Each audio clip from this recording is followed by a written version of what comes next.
National education policy केंद्र सरकार द्वारा चलाए जाने वाला एक योजना है। इस योजना का हम कोई सीधा सीधा लाभ नहीं ले सकते हैं,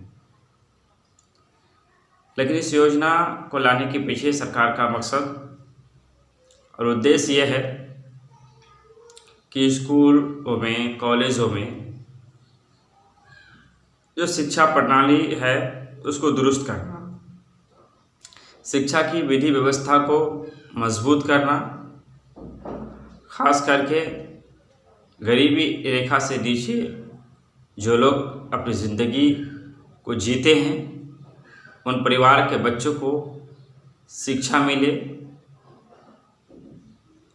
और शिक्षा की गुणवत्ता में सुधार आए, शिक्षा का दायरा बढ़े।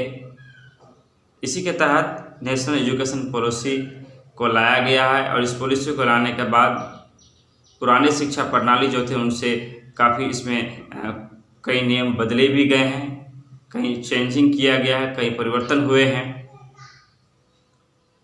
2030 तक सरकार ने एक लक्ष्य रखा है कि वो लोग जो लोग गरीबी रेखा से नीचे अपनी ज़िंदगी को गुजारते हैं, बीपीएल धारी हैं, 100% बच्चों को शिक्षा दिया जाए, कोई भी शिक्षा से वंचित ना रहे, कोई भी शिक्षा से अछूता ना रहे, एक बच्चा भी निरक्षर ना हो।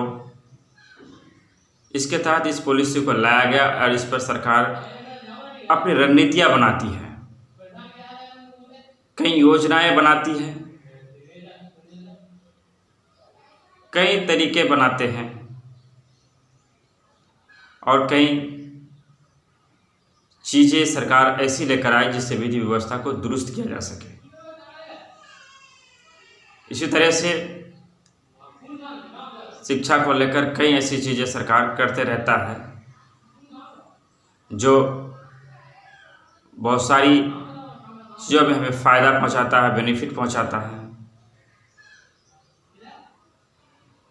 नेशनल एजुकेशन पॉलिसी एक बहुत अच्छी पॉलिसी है, लेकिन बशर्त है कि उस पॉलिसी में जो ढांचा तैयार किया गया उसी तरह से इसमें कार्य हो। तब जनता को भी नियमावली का पता होना अनिवार्य होता है। जनता को भी चाहिए कि सरकार जो योजनाएं चलाती है उसकी जानकारियाँ वो उपलब्ध कराए, उसकी नियमावली को वो जाने, उसकी नियमावली को समझे, उनके सारी चीज़ों को वो पता करे। जब जनता जागरूक होगा, जनता के अंदर जानकारियाँ होगी, सभी योजनाएं 100% सुचारू रूप से चलेगा। लेकिन जनता, अगर आपको जानना है आज के डेट में ये सुविधा है, आज से 20 साल पहले ये चीज़ नहीं था। आप YouTube से भी जान सकते हैं, गूगल से जान सकते हैं और सारी चीज़ों से जान सकते हैं। अगर आपको इन सारी चीज़ों पर वैल्यू ना है तो अब सूचना का अधिकार अधिनियम 2005 से आप जान सकते हैं कि नेशनल एजुकेशन पॉलिसी जो सरकार लेकर आई, जो योजना चलाती है, उसका उद्देश्य क्या है, उसमें क्या क्या नियमावली है, आपको सारी चीज़ का जानकारी वहाँ से मिल सकता है।